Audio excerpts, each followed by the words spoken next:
Pemirsa, hari ini umat muslim di tanah air merayakan Hari Raya Idul Adha 1443 Hijriah. Momen Idul Adha setiap tahunnya diikuti oleh prosesi ibadah haji di Tanah Suci Mekah dan identik dengan tradisi menyembelih hewan kurban. Lantas seperti apa data jemaah haji Indonesia pada tahun ini dan bagaimana prosesi hewan kurban di tengah wabah PMK yang melanda pada saat ini, kami akan paparkan untuk Anda dalam infografis berikut ini. Pemirsa, kita akan lihat dulu seperti apa kuota dari kota haji di Indonesia pada tahun ini, di mana dari total kuota yang diberikan oleh pemerintah Kerajaan Arab Saudi kepada pemerintah Indonesia untuk tahun ini ada sebanyak 100.051 orang total kuota haji yang diberikan oleh Arab Saudi kepada pemerintahan Indonesia. Kemudian dari 100.000 lebih jemaah calon haji yang diberikan kuotanya ini terdiri dari 92.825 kuota haji reguler, sementara 7.226 untuk kuota haji khusus. Namun pada saat realisasinya ini berdasarkan data dari Kementerian Agama Republik Indonesia pada bulan Juli ini dalam kloter terakhir yang tiba di Makkah di Tanah Suci, ini jemaah haji yang berhasil diberangkatkan dan tiba di Tanah Suci ada sebanyak 92.668 orang jemaah yang tiba di sana, di mana 92.000 ini berasal dari 240 kloter di tanah air yang berasal dari seluruh wilayah di Indonesia. Kemudian dari sebanyak 92.668 jemaah haji yang tiba di Tanah Suci, ada sebanyak 24 jamaah calon haji yang meninggal dunia di sana. Ini data dari Kementerian Agama Republik Indonesia. Dan di grafis berikutnya kita akan melihat ada berapa sebenarnya kuota haji di tiap-tiap negara. Kalau kita lihat tadi Indonesia mencapai angkanya 100.051 jemaah. Ternyata Indonesia menduduki posisi pertama atau posisi paling banyak kuota jemaah yang diberikan oleh Kerajaan Arab Saudi, diikuti oleh Pakistan sebesar 81.000 jemaah, kemudian India 79.000, Bangladesh 57.000 lebih, dan juga Nigeria 43.008 jemaah. Artinya jemaah haji dari Indonesia adalah jemaah haji terbanyak untuk tahun ini dari total 1 juta kuota yang diberikan oleh Kerajaan Arab Saudi untuk seluruh dunia. Nah, kita akan melihat sebenarnya kapan puncak pelaksanaan ibadah haji. Kalau kita lihat memang untuk puncaknya sudah dilakukan ya kemarin. Rangkaian puncak ibadah haji ini terdiri dari Arafah, Musdalifah, dan juga Mina atau yang lebih dikenal dengan Ar-Musna, di mana wukuf di Arafah ini menjadi puncak dari pelaksanaan ibadah haji pada tahun ini. Puncak ibadah wukuf jatuh pada hari Jumat kemarin ya, pada tanggal 8 Juli 2022, wukuf di Arafah atau tepatnya pada tanggal 9 Zulhijjah. Nah, rangkaian Ar-Musna dimulai pada tanggal 8 Zulhijjah atau pada 7 Juli kemarin, yang dimana pada mulai sore hari jemaah mulai bergerak menuju ke Arafah. Sesampainya di Arafah, jemaah nantinya akan menempati tenda-tenda yang telah disiapkan dan bermalam di sana. Keesokan harinya pada tanggal 9 Zulhijjah atau tanggal 8 Juli, pelaksanaan wukuf dimulai.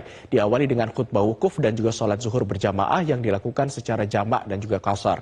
Menjelang sore hari, secara bertahap jemaah bergerak menuju ke Musdalifah untuk mengumpulkan batu kerikil. Nah, nantinya batu-batu kerikil tersebut akan digunakan untuk pelaksanaan lempar jumroh. Nah, kita akan lihat pernyataan dari Kementerian Agama terkait dengan pelaksanaan puncak ibadah haji yang sudah dilakukan pada kemarin oleh Wawan Junaidi, ini selaku PLH Biro Humas Data dan Informasi dari Kemenak. Dia mengatakan bahwa sesuai dengan pengumuman dari pemerintah Kerajaan Arab Saudi, wukuf sebagai puncak pelaksanaan rangkaian ibadah haji jatuh pada hari Jumat kemarin tanggal 8 Juli 2022. Nah, selain dengan adanya prosesi ibadah haji, di momen Idul Adha ini juga identik dengan yang namanya hewan kurban begitu ya. Idul Adha ini juga identik dengan hewan kurban. Selain tadi ibadah haji, di mana hewan kurban ini juga mengacu pada kisah pengorbanan dari Nabi Ibrahim alaihissalam dan juga putranya Nabi Ismail alaihissalam. Nah, ini adalah beberapa hewan-hewan kurban yang juga biasanya disembelih begitu pemirsa dalam rangkaian Idul Adha. Yang pertama ada unta, kemudian sapi, ada kerbau, ada kambing, dan juga ada domba. Nah, dalam tahun ini ada serangkaian ancaman yang turut mengancam adanya penyembelihan hewan kurban. Selain pandemi COVID-19, tentunya ada wabah PMK juga atau penyakit mulut dan kuku yang mengancam hewan-hewan kurban untuk disembelih di tahun ini. Kalau kita lihat berdasarkan data dari Kementerian Pertanian, ini mencatat bahwa ada beberapa wilayah di Indonesia dan juga ratusan ribu dari hewan ternak yang sudah terjangkit PMK per tanggal 8 Juli kemarin. Tercatat ada sebanyak 336.604 hewan yang terjangkit wabah PMK di 21 provinsi dan termasuk tersebar di 239 kabupaten kota. Dari 336.000 hewan yang terkonfirmasi kena wabah PMK ini ada sebanyak 116 ekor yang sembuh, kemudian yang mati ada sebanyak 2.100 dan dipotong bersyarat sebanyak 2.900, yang masih sakit 215.340 ekor, dan ada beberapa juga upaya yang dilakukan pemerintah untuk menekan wabah ini agar tidak menyebar, termasuk diantaranya dengan melakukan vaksinasi. Ada sebanyak 400.251 total hewan yang sudah divaksinasi. Nah, pertanyaannya bagaimana sebenarnya untuk kriteria hewan kurban yang aman? Kalau kita lihat secara syariatnya memang yang pertama harus cukup umur, pemirsa. Untuk unta minimal umur 5 tahun, sapi dan kerbau minimal berusia 2 tahun, dan kambing minimal umur 1 tahun. Kemudian kondisi hewan harus dalam keadaan sehat, termasuk dengan tidak menunjukkan gejala klinis PMK seperti lepuh pada permukaan selaput mulut ternak termasuk lidah, gusi, hidung dan juga kuku, tidak memiliki cacat seperti buta, pincang, patah atau mungkin patah tanduk, putus ekor atau mengalami kerusakan daun telinga kecuali yang ditetapkan untuk pemberian identitas. Kemudian tidak mengeluarkan air liur atau lendir yang berlebihan dan pastinya juga tidak memiliki cacat. Nah, di grafis berikutnya kita juga akan melihat sebenarnya bagaimana prosesi sembelih hewan kurban di masa pandemi COVID-19 saat ini.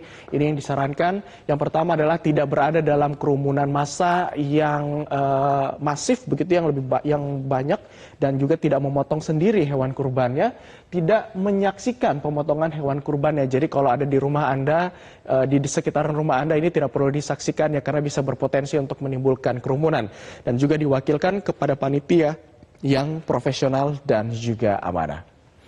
Nah, pemirsa, itulah tadi pemaparan dalam segmen Fact Check terkait dengan Hari Raya Idul Adha, di mana Hari Raya Idul Adha ini merupakan momentum yang dimaknai sebagai ketauhidan serta menebarkan kebaikan kepada yang membutuhkan.